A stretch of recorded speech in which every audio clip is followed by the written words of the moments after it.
Arthur Smith, what a brilliant releasing of a book, because you are giving us the inside of your journey. Oh, thank you, Arrow. I appreciate that.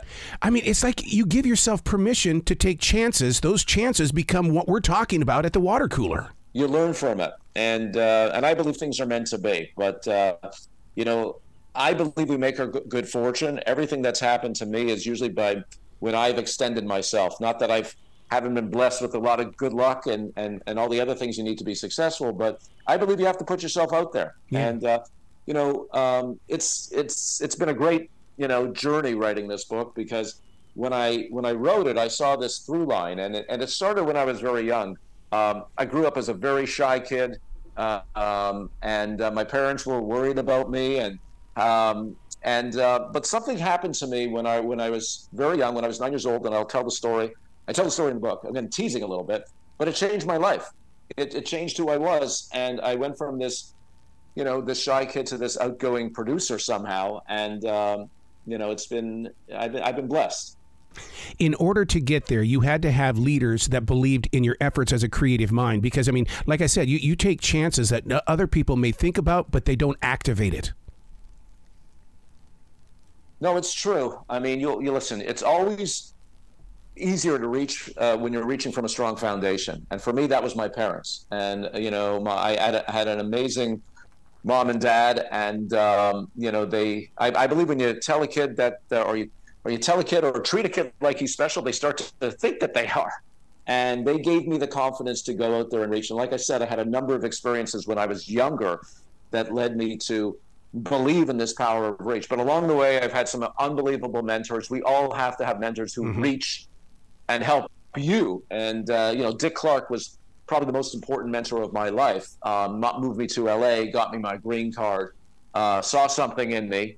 And I wasn't doing entertainment programming when he found me. I was a sports producer, and I started producing and directing when I was very young. And I wanted to do other things besides sports. I became president of CBC Sports when I was 28. I was the youngest head of sports in the history of the network. And I wrote this letter to Dick, and I only wrote one letter, which is sounds kind of crazy, but I believe when you narrow the target, you have a better chance of hitting it. Yep. Sometimes it's not the wisest thing to do, but in this case, it worked out. And Dick wrote me back, and he said, "Come to LA and let's get together." And after a 2-hour meeting, he said, "I have no idea what to do with you, but I really like you." And then the next day he called me, and he woke me up. It was in my hotel. It was 7:30 in the morning. "Arthur, it's Dick Clark." And I went, "Holy shit, it's Dick Clark." Oh, did I swear? I'm not allowed to do that. Okay. Yeah, you can. Yeah, you can. Okay. So anyhow, and then a few weeks later he called me and he offered me the job. But he was a great mentor, and you're right, you need people like that in your life. And I learned a lot from him, working for him, and we stayed friends until he passed. And even after I left his company, we found ways to sometimes work together and sometimes just to be friends. And he was extremely important, and we all need that. Yeah. And you know what? Part of this book is, or at least this book represents a chapter in my life where I'm trying to do more to pay it forward. Mm-hmm. And I'm an extremely grateful person, not as grateful as the man who raised me, my dad, who was the most grateful person on the planet. And but I try, and one of the great things about running a production company is you get to work with a lot of young people, and you mentor a lot of people. We have people who started our company as production assistants who are now executive producers. People who worked at our company who are now running networks, and I take so much pleasure in that. And listen, the book has some a great cast of characters, great stories in there. Magic Johnson, Simon Cowell, they're all in the book. Gordon Ramsay, Dwayne Johnson, Little Richard, Paul Allen, Donald Trump, they're all in the book, and they're all stories about them. However, the through line, I like to say it's a memoir with a purpose. Yeah. So the real purpose is to inspire, to entertain people, of course, but it is to inspire people to put themselves out there. And listen, there's a lot of what I call my success stories, but there's a lot of my failures are in the book too. Yeah. So just because you reach and set your sight on something doesn't make it happen, but you at least get yourself in the game. And I think you said it before. It's like, if you can't analyze too much, and neutral is the worst place to be for me. You have to keep moving. When you work with someone like Dick Clark, and first of all, I'm fascinated with those that got that close, because even the members of Chicago, they speak the same street that you do, in the way that it's almost like he taught you, don't hoard your talents and skills, share them, get them out there and inspire and empower others. Yeah, no, absolutely. Dick was very in tune with middle America. Yeah. There's a lot of people in LA who, really program for people in LA. Dick was always programming for the whole country. And that's because he was so down to earth. And, that was the big lesson that I learned from is, respect your audience and know who they are and program for them. So, yeah, I mean, a lot of the things that I do at my company were modeled after things that I learned with working for Dick Clark. Well, you know what? So are you. You're very much middle America, too, because I guarantee that the only reason why I survived the lockdown without going insane was because of Hell's Kitchen teaching me and getting me into my own kitchen. And you have no idea how many times I sit there and talk about, what would Gordon Ramsay say about this? What would he say about this? Oh, he would be all over me for having this. I mean, look at what you've done. Well, I was very fortunate to be shown a tape of Gordon Ramsay in 2004, and he was on TV in the UK. Of course, at that time, nobody knew about him in the US. Yeah. He was well known in the UK. He had Michelin-starred restaurants. And I saw the tape, and I knew he was special. I didn't love the show that he was doing. I didn't love the format of the show, but I knew Gordon was special. And I actually liked the title of the show that he was doing, because he did a show called Hell's Kitchen, but it was very different than the one we would end up doing. And I went to Fox and I said, this is what I'm thinking. Mm-hmm. And, this is Gordon Ramsay, of course. And I had a great executive by the name of Mike Darnell who supported it. And, we did this show, and we built this restaurant, put 2 kitchens in there. And at the time, there had never been a successful food show on network television. And so my goal was to make it broad. And it's not really a food show. Yes, foodies do like it and everything like that, but it's really a show about aspirations and fulfilling a dream. And it's interesting, at that time, reality shows at that time in 2004, 2005, most of the people who were on the show were all good looking, and they were all personal trainers and models and actor wannabes. And yes, some of them had real jobs, but there were people who clearly wanted their 15 minutes of fame. The people who came on Hell's Kitchen were authentic, they were real, they were chefs, they were cooks. They were on there to work for Gordon Ramsay. And so it was a different breed of casting. And so, it was just a great journey. And Gordon's like such an amazing, talent and great chef. And we knew we had something special. And we just did our 22nd season. And, hopefully it'll keep going. When you say yes to creativity, that means that you have to face the hard lessons. How do you make it through the wall of doubt? Because we live in a society where everybody thinks they're famous right now, but they don't. See, that's what I love about this title, and I want a poster of this. Reach, hard lessons learned, truths from a lifetime in television. That is an inspiration, dude.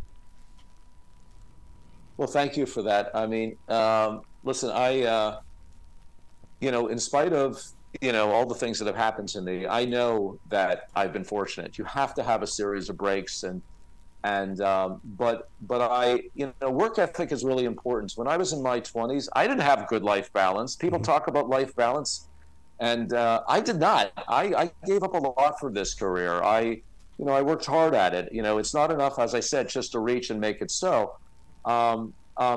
Listen, people don't have to do it my way, certainly. And maybe I sacrificed too much to get where I got to.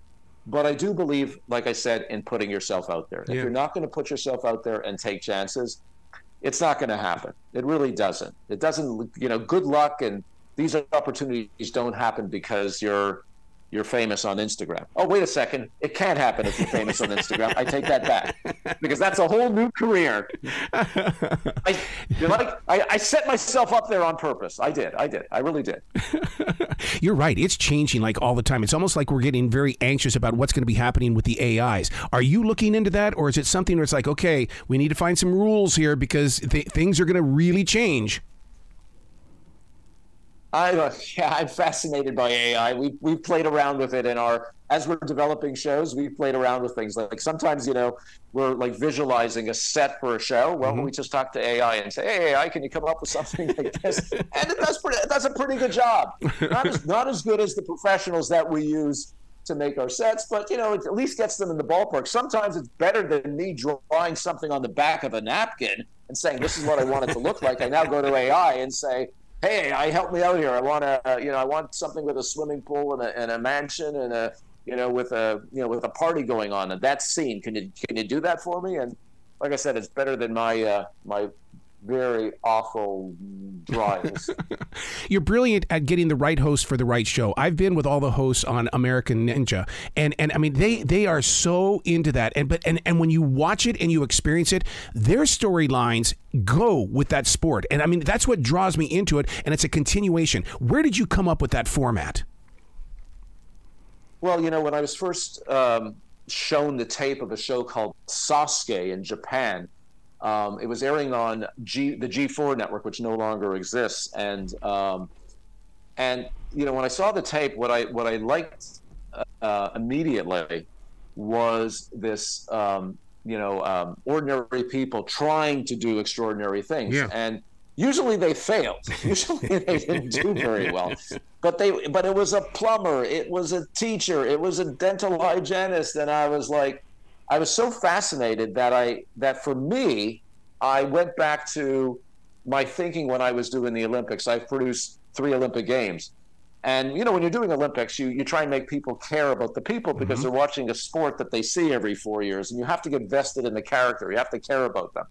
And I said, I wonder if we take these everyday people and, really root them in story and set them up so when they run the course, you really care about them. You know something about them. Now, there's a lot more to Ninja than just that, but that was a key element that I was determined to get into our version of Ninja Warrior. And as luck would have it, G4, I was happy doing the show for G4. Never did I think we'd be in our 15th season on NBC. That's completely nuts. Talk about a reach. But, sometimes when you do good work, good things happen. And what happened is Comcast, which owns G4 and E, bought NBC Universal. So me being... believing in the power of reach, went to NBC along with the head of G4 and said, could you just please put our finale of our show on the air as kind of an act of synergy to throw some spotlight on G4 and the show. Never ever thinking that the show would end up on NBC. It was just a one-off. And the show won its time period, and eventually NBC called me. They called me the next day and said maybe we should do some more, and then we kind of split the schedule, some of it on NBC and some of it on G4, and then NBC said, hey, this thing's doing really well. We're going to take the whole thing. And then the show gets nominated for an Emmy Award. I mean, how crazy is that? Then we get nominated Emmy, we got nominated for 7 Emmys. I mean, it's over the last number of years. It's kind of crazy. I mean, who would ever think that an obstacle course show would be on NBC in prime time? So talk about a reach. What a blessing that show is for me, especially for a sports guy and an entertainment guy. It's like the blending of both of my worlds. So I have so much fun making it. You believe in that word reach, don't you? Because, I mean, the way you speak of it, I mean, it's in your soul deeply. Yes, it is.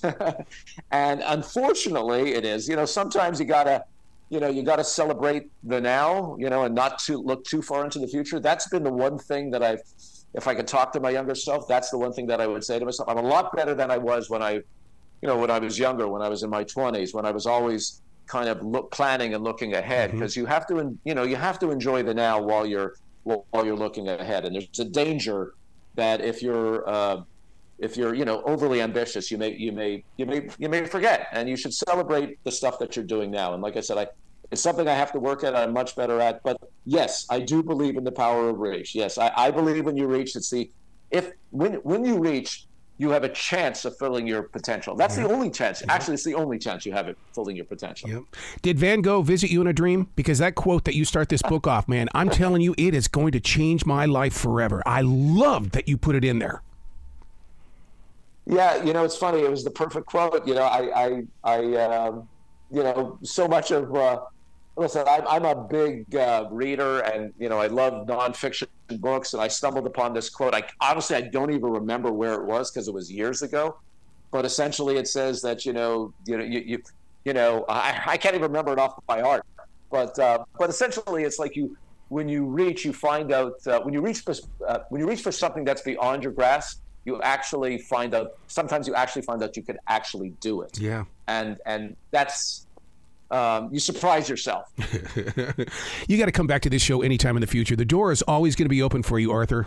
Thank you so much. And what is it about the name Arthur Smith? Because here in the South, Arthur Smith is a legendary name because he was one of the creators of country music.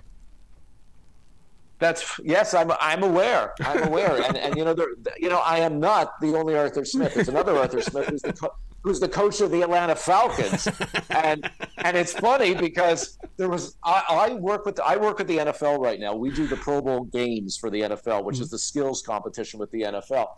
And the other day, I was calling an executive at the NFL.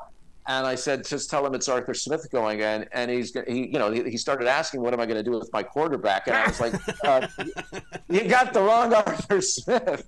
I'm the Arthur Smith who's producing the Pro Bowl games for you, not the one who's coaching the Falcons. Dude, you have a brilliant day today, okay? Okay, thanks so much. Thank you.